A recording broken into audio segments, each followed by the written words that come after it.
दिने से रजा स्वप्न देखिले जे समस्त कहते भगवान भगवान भगवान ताहले ये भगवान कोठी अछंती अनेक द्वंद्व आसिला अनेक प्रश्न आसिला अनेक संशय आसिला से कहले भगवान भगवान कहते भगवान कोठी अछंती एक दुरे कहले भगवान कौन देखुछंती जदि एते अन्याय असत्य अधर्म बढ़ी बढ़ी जाउची तले भगवान कौन देखुछंती थार प्रश्न होउची जे भगवान कौन करि परिबे सोइछंती स्वप्न देखुछंती बेली बेली होउछंती मन रे अनेक संशय अनेक द्वंद्व से या देखिले जे भगवान कोठी अछंती भगवान कौन देखुछंती भगवान कौन करि परिबे सकाळ उठिले उठला परे डाकिले काको रानी मन डाकिले कहले काली रात्रि मु स्वप्न देखिछि से स्वप्न मत उत्तर देखा किए उत्तर मत देई परिबो रानी कहले तुम सभार अछंती पंडित वर्ग अछंती ना नहीं नहीं राज्य रे थाए पंडित वर्ग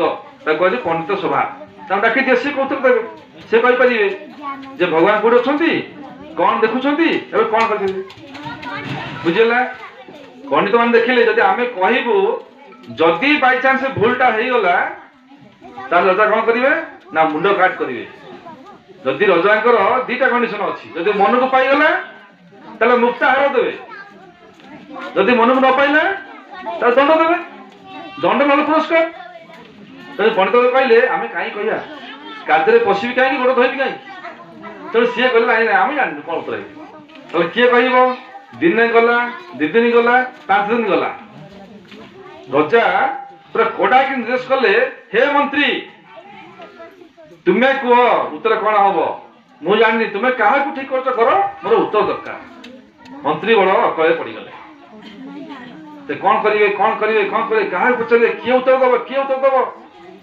मंत्री मन दुख खा पे कले नैराश्य अवसाद दुख जंत्रणा से पूरा एभली घाटी गले कहले मन दुख बाहरी जाए केमती उत्तर कौन पाइबे कौट दिने से राज्य जे रोसैया बुझीगला से राज्य जे रोसैया तार सहित मंत्री भेबाटा हेगला देखिले मंत्री महाशय बड़ मन दुख जाउछ कहले काई मन दुख जाउछ के कहले रोसैया हे मंत्री महाशय काई मन दुख करछ कोन असुविधा कोन है काई मन दुख करछ नारे घटना होछ या राजा स्वप्न देखिले स्वप्न कारण होछ सही सब कथा जे भगवान कोड अछंती कौन देखुछंती कौन करि परिबे तने ये की कथा ये उत्तर के दो रोसैया ठोठ होई घसिला कहला हे मंत्री महाशय मन दुख करो नाही से कथा उत्तर मु दे जहा प्रश्न तक अछि सेटा मु बुझी न हरे रोसैया राज्यर पंडित वर्ग अछंती से फेल मारी गले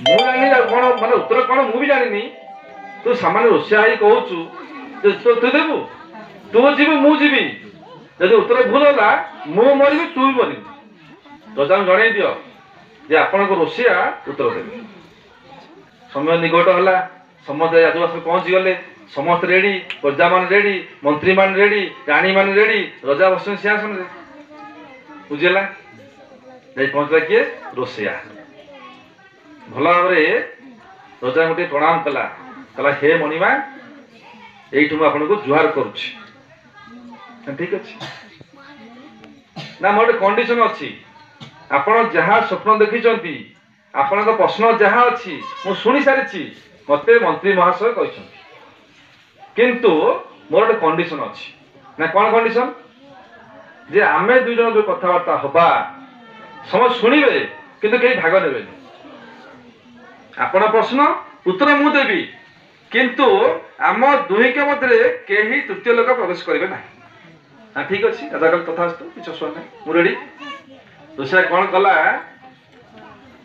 हे राजन मत क्षमा करेंगे आम संसार मध्य गोटे गुरु शिष्य परंपरा अच्छी ना हाँ अच्छी असुविधा कौन ना क्या गुरु शिष्य परंपरा अच्छी ना हाँ अच्छी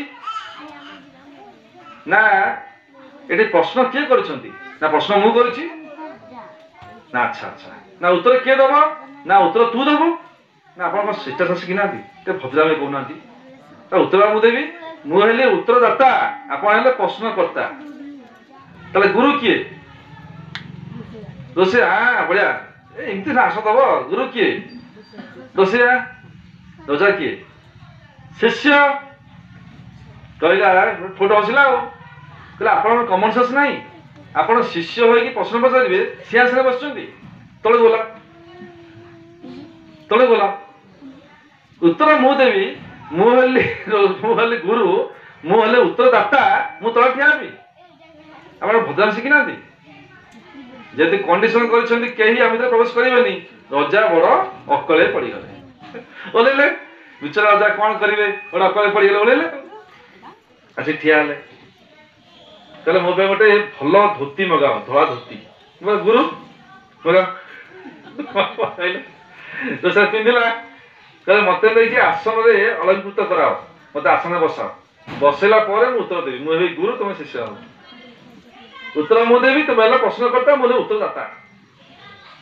ରଜା କଣ କରିବେ, ବଡ ଅକଳେ ପଡିଗଲେ। ସେ ଧୋତି ପିନ୍ଧେଇଲେ, ସବୁ କଲେ, ସବୁ କଲା ପରେ ବ୍ୟବସ୍ଥା କରିତେ ମୁଁ ନେଇକି ସିଂହାସନରେ ବସେଇଦେଲେ। କାହାକୁ ବସେଇଲେ? ରୋଷେଇୟାକୁ। ରଜା ତଳେ ଠିଆ ହେଇଛନ୍ତି, ରାଣୀ ମାନେ ସବୁ ହତବାକ ହେଇଗଲେଣି, କି ପାଗଳ ଏଇଟା। ରୋଷିଆ ମାନେ ଯେମିତି ମାନେ ରଜାକୁ ଦେଖିଲେ କୋଉଠି ଲୁଚିବା କଥା, ଆଜି କଣ ଇଏ କି ଦୁଷ୍ଟତା କରୁଛି, ଯେ ମରିବ ଆଜି ଆଉ। ରୋଷିଆ କହିଲା ହଉ ସବୁ ଶାନ୍ତ ହୁଅ, ଶାନ୍ତ ହୁଅ, ଶାନ୍ତ ହୁଅ, କେହି କିଛି ପାଟି କରନି, ଏଥର ଆମ ଭିତରେ କଥାବାର୍ତ୍ତା ଚାଲିବ। ହଉ କଣ ତୁମର ପ୍ରଶ୍ନ କୁହ? ନା ପ୍ରଶ୍ନ ହଉଛି ଭଗବାନ କୋଉଠି ଅଛନ୍ତି? ରୋଷିଆ କହିଲେ ଗୋଟେ କାମ କର, ତମେ ଯାଅ ଗୋଟେ ଗ୍ଲାସ କ୍ଷୀର ଆଣିକି ଆସ। ରୋଷିଆ କହିଲେ ରଜା ଯିବା କଥା, ରଜା କଣ ଆଦେଶ କରିବାକୁ ଅଛି, ଅଭ୍ୟାସ ଅଛି ନା, ଏ କିଏ ଅଛ ଯାଇକି ଆଣ। କଣ୍ଡିସନ କରିଛି କେହି ଯିବେନି ବୋଲି, ତୁମେ ଯାଅ, ତୁମେ ଆଣିକି ଆସ। ଅକଳେ ପଡିଗଲେ, ପ୍ରଜା ମାନେ ବସୁଛନ୍ତି, ଠୋଠ ହେଇକି ହସୁଛନ୍ତି। ରଜା ଗଲେ, କ୍ଷୀର ଆଣିକି ଆସିଲେ। ତାହେଲେ ତ କ୍ଷୀର ଗ୍ଲାସ ଦିଅ। ରୋଷିଆ ଧଇଲା କ୍ଷୀର ଗ୍ଲାସକୁ, ଧରି କଣ କଲା, ତାର ନିଜେ ଆଙ୍ଗୁଠି ବୁଲେଇଲା, ଆଙ୍ଗୁଳି ଖାଲି ବୁଲେଇଲା। ସମସ୍ତେ ଅନେଇଛନ୍ତି, ରଜା ବି ଅନେଇଛନ୍ତି। କହିଲେ ରୋଷିଆ କଣ ଏମିତି ଆଙ୍ଗୁଠି ବୁଲଉଛି? କହିଲେ କଣ କରୁଛୁ ତୁ ମୂର୍ଖ, ମତେ ଗୋଟେ ଅକଳ ପକେଇ ଦେଇକି ଆଜି ସିଂହାସନରେ ବସିଗଲୁ। କଣ କରୁଛୁ? ନା ମୁଁ ଖୋଜୁଛି। ନା କଣ ଖୋଜୁଛୁ? ନା ଏ କ୍ଷୀର ଭିତରେ ଲହୁଣୀ କାହିଁ, ଏ କ୍ଷୀର ଭିତରେ ଲହୁଣୀ କାହିଁ। ରଜା ଠୋଠ ହେଇ ବସିଲେ, ଆରେ ମୂର୍ଖଟା ଆଉ, ସେମିତି କଣ ମିଳିବ? ନା କେମିତି ମିଳିବ? ନା କ୍ଷୀରକୁ ଫୁଟିଆ ହବ, ତାର କେତେ ପ୍ରକ୍ରିୟା ଅଛି, ତାର ମନ୍ଥନ ହବ ନା ନାହିଁ? ମନ୍ଥନ ହବ, ମନ୍ଥନ କଲା ପରେ ଯାଇକି ଲହୁଣୀ ବାହାରିବ। ତାହେଲେ କେତେ ପ୍ରକ୍ରିୟା ଅଛି। କହିଲା କ୍ଷୀରରେ ଲହୁଣୀ କାହିଁ? ଭାରି ବଦଲିଆ। ନା ହଁ ମୁଁ ତ ସେଇଟା କହୁଛି। କିଏ କହିଲେ? ରୋଷିଆ ଆହୁରି ଠୋଠ ହେଇ ବସିଲା, ମୁଁ ତ ସେଇଟା କହୁଛି। ତୁମେ କହିଲେ କଣ ନା ଭଗବାନ କୋଉଠି ଅଛନ୍ତି? ନା ହଁ ମୋ ପ୍ରଶ୍ନ ସେଇଆ। ନା ଯେମିତି କ୍ଷୀର ମଧ୍ୟରେ ଲହୁଣୀ ଲୁଚିକି ଅଛି, ଛୁପିକି ଅଛି, ପର୍ଚ୍ଛନେଇକି ଅଛି, ଠିକ ସେଇଭଳି ଭାବରେ ଜଗତ ମଧ୍ୟରେ ସବୁଠି ଥାଇ ମଧ୍ୟ ସେ ଲୁଚିକି ଅଛନ୍ତି। ଯେଭଳି ଭାବରେ କ୍ଷୀର ମଧ୍ୟରେ ଲହୁଣୀ ଲୁଚିକି ଅଛି, ସେଇଭଳି ଭାବରେ ଜଗତରେ ସର୍ବତ୍ର ବିଦ୍ୟମାନ ଥାଇ ମଧ୍ୟ ସେ ଲୁଚିକି ଅଛନ୍ତି। କାମ ହଉ ଯେମିତି ଆମେ କ୍ଷୀରକୁ ମନ୍ଥନ କଲେ, ଫୁଟେଇଲେ, ଗରମ କରିକି ମନ୍ଥନ କଲା ପରେ ସେ ଲହୁଣୀ ବାହାରୁଛି, ସେଇଭଳି ଭାବରେ ସଂସାରକୁ ଏମିତି ମନ୍ଥନ କଲେ ହିଁ ଭଗବାନ ବାହାରିବେ। ମନ୍ଥନ ହଉଛି ଏଇ ପାର୍ଶ୍ୱ। ବସିବ, ସତ୍ସଙ୍ଗ କରିବ, ପାଠ କରିବ, ପଢିବ, ଆଲୋଚନା କରିବ, ଶୁଣିବ, ଭେଦିବ, ଜୀବନ ପ୍ରଳୟ କରିବ, ବାରମ୍ବାର ଚର୍ଚ୍ଚା କରିବ, ଏକାଠି ହବ ସମସ୍ତେ, ଏ ଶିବିର ଏକାଠି ହବ, ପାଠ ଏକାଠି ହବ, ସମ୍ମିଳନୀ କରିବ, ଇଏ ହଉଛି ମନ୍ଥନ। ମନ୍ଥନ କଲେ ବୁଝିପାରିବ ଯେ ଭଗବାନ କୋଉଠି ଅଛନ୍ତି। ତାହେଲେ କୋଉଠି ଅଛନ୍ତି? ସର୍ବତ୍ର ବିଦ୍ୟମାନ। ମା କହିଲେ ଭଗବାନ ସର୍ବତ୍ର ବିଦ୍ୟମାନ। ସିଏ ଜଳ, ସିଏ ଉଦ୍ଭିଦ, ସିଏ ପକ୍ଷୀ, ସିଏ ପଶୁ, ସିଏ ମାଙ୍କଡ, ସିଏ ମଣିଷ, ସିଏ ଆହୁରି ଉର୍ଦ୍ଧ୍ୱକୁ ଯିବେ। ସବୁ ମଧ୍ୟରେ ସିଏ, ସବୁ ଉର୍ଦ୍ଧ୍ୱରେ ସିଏ, ସର୍ବ ମଧ୍ୟରେ ସିଏ, ସର୍ବ ଘଟରେ ସିଏ। ବୁଝିଗଲା? ସିଏ ଅଛନ୍ତି ବୋଲି ମୁଁ ଜୀବିତ, ଏବେ ବି କଥା କହିପାରୁଛି। ସିଏ ଅଛନ୍ତି ବୋଲି ଆମେ ସବୁ ବସୁଛନ୍ତି। ଯଦି ଚାଲିଗଲେ ଆମେ ମୂର୍ତ୍ତ। ସିଏ ଅଛନ୍ତି ବୋଲି ମୁଁ ଶିବ, ଚାଲିଗଲେ ଶବ। ଲେଖିଲେ ଶ୍ରୀ ଅରବିନ୍ଦ ଲାଇଟ୍ ଡିଭାଇନରେ। ଆମେ କଣ କରିବାକୁ ପଡିବ? ନା ଅକୁ ଛାଡିକି ଆକୁ ଧରିବାକୁ ପଡିବ। ତାହେଲେ ଭାଇ ଅ କିଏ? ଅ ହଉଛି ଅହଙ୍କାର। ମଉସା ଆ କିଏ? ଆତ୍ମା। ସରିଲା ପ୍ରଥମ କଥା। ଦୁଇ, କଣ ଥିଲା ପ୍ରଶ୍ନ? ଭଗବାନ କଣ ଦେଖୁଛନ୍ତି? ବୁଝିଗଲା? ସେ କହିଲେ ଠିକ ଅଛି, ରାଜବାସରୁ ସମ୍ପୂର୍ଣ୍ଣ ଆଲୁଅ ବନ୍ଦ କରିଦିଅ, ଲାଇଟ୍ ଲିଭେଇ ଦିଅ, ଅନ୍ଧାର କରିଦିଅ। ଅନ୍ଧାର ହେଇଗଲା, ଠିକ ଅଛି। କଣ କରିବା? ନା ଗୋଟେ ଦୀପ ଲଗେଇ ଦିଅ। ଗୋଟେ ଦୀପ ଆଣ ଲଗାଅ, ଦୀପ ଲଗିଗଲା, ତାହେଲେ କଣ ହେଲା? ଦୀପ ଲଗେଇଲା ମାତ୍ରେ କେ ଅନ୍ଧାର ଦୌଡ଼ିକି ପଳେଇବ, ରହିବେ କି? ଯଦି ଆଲୋକ ଆସିବ ସେଠି ଅନ୍ଧକାର ରହିପାରିବ ନାହିଁ। ଯଦି ଆଲୋକ ଆସିଲା ଅନ୍ଧକାର ଦୌଡ଼ିକି ପଳେଇବ। ଠିକ ସେଇଭଳି ଭାବରେ ଭଗବାନ ସବୁ ଦେଖୁଛନ୍ତି। ସେ ଧର୍ମ ଦେବତା, ସମସ୍ତ ହିସାବ ଚାଲିଛି, ସବୁ ହିସାବ ନିକାଶ କରୁଛନ୍ତି। କିଏ ଧର୍ମ ଅଛି, କିଏ ଅଧର୍ମ ଅଛି, କିଏ ସତ୍ୟରେ ଅଛି, କିଏ ଅସତ୍ୟରେ ଅଛି, କିଏ ପାପ କରୁଛି, କିଏ ପୁଣ୍ୟ କରୁଛି। ଥରେ ଗୋଟେ ଜଙ୍ଗଲରେ ନିଆଁ ଲାଗିଗଲା। ନିଆଁ ଲାଗିଗଲା ତାହେଲେ କଣ ହବ? ପଶୁପକ୍ଷୀ ଗୋଟେ ଅକଳେ ପଡିଗଲେ। ତ ସମସ୍ତଙ୍କ ବଳ ଅନୁସାରେ ସେ ପାଣି ପକେଇ ଆସି ଲିଭେଇଲେ। ହାତୀ ତା ଶୁଣ୍ଢରେ ପାଣି ପକେଇଲା, କିଏ ବୁଡିକି ଆସିକି ପାଣି ଝାଡ଼ିଦେଲା। ଦେଖାଗଲା ଦଳେ ମାଙ୍କଡ ବସିକି ଭାରି ମଜା କରୁଛନ୍ତି, ବୁଝିହେଲା? ମାନେ ଠୋଟେ ଘଷୁଛନ୍ତି। ନିଆଁ ଲିଭେଇବା କାମ ନା ନାହିଁ, ଜଙ୍ଗଲ ପୋଡିଛି ମାନେ ସମସ୍ତ କାମରେ ନାହିଁ। ଯଦି ଗାଁ ନିଆଁ ଲାଗୁଛି କଣ କରୁଛି? ଗାଁ ସମସ୍ତେ ଶତ୍ରୁ ହଉ ମିତ୍ର ହଉ ସବୁ ଲାଗି ହୁଅନ୍ତି, କିନ୍ତୁ ନିଆଁ ଲିଭିବ, ନହେଲେ ଆମ ସମସ୍ତ ଗାଁ ପୋଡି ନଷ୍ଟ ହେଇଯିବ, ଜଙ୍ଗଲ ପୋଡି ନଷ୍ଟ ହେଇଯିବ। ସେତିକି ବେଳେ ଗୋଟେ ଛୋଟିଆ କପୋତପକଟିଏ ସେ କଣ କରୁଛି? ତା ଚଞ୍ଚୁରେ, ତା ଥଣ୍ଟରେ ପାଣି ଆଣି ପକଉଛି। ଗୋଟେ ବୁଢା ମାଙ୍କଡ କହିଲା, ଏଠିକା ତୁ କଣ କରୁଛୁ? ନା ତୁମକୁ କଣ ଦେଖା ହଉନି? ଜଙ୍ଗଲରେ ନିଆଁ ଲାଗିଯାଇଛି, ଆମ ସମସ୍ତଙ୍କ ଦାୟିତ୍ୱ ହଉଛି ଜଙ୍ଗଲରୁ ନିଆଁ ଲିଭେଇବା, ନହେଲେ ଆମେ ବାସହରା ହେଇଯିବ, ଆମ ଘର ସବୁ ନଷ୍ଟ ହେଇଯିବ। ତେଣୁ ମୁଁ ସେଇ କାମ କରୁଛି। ନା ତୋର ଏତିକି ଟୋପାଏ ପାଣି ଆଉଛି, କହିଲା ମୁଁ ନିଆଁ ଲିଭଉଛି, ଭାରି ବାଜେ କଥା କହୁଛି। ନା ଆଜ୍ଞା, ସେ ଟୋପାଏ ହଉ କି ବାଲ୍ଟିଏ ହଉ କି ଅଧିକା ହଉ କମ ହଉ ସେଇଟା କଥା ନାହିଁ। ନିଆଁ ଯିଏ ଲଗାଉ, ଧର୍ମ ଦେବତା ଗୋଟେ ନୀତି କରିଛନ୍ତି, ଗୋଟେ ତରାଜୁ ଅଛି, ସେ ସବୁ ଦେଖୁଛନ୍ତି, ବସିଛନ୍ତି ସେଠି। ଯେତେବେଳେ ନାଁ ଲେଖା ହବ, ହାତୀ ଅଧିକା ପାଣି ପକେଇଛି, ହାତୀ ନାଁଟା ଏକ ଲେଖା ହବ। ମୁଁ ପାଣି କମ ପକେଇଲେ ବି ମୋ ନାଁଟି ଲାଷ୍ଟ ଲେଖା ହବ।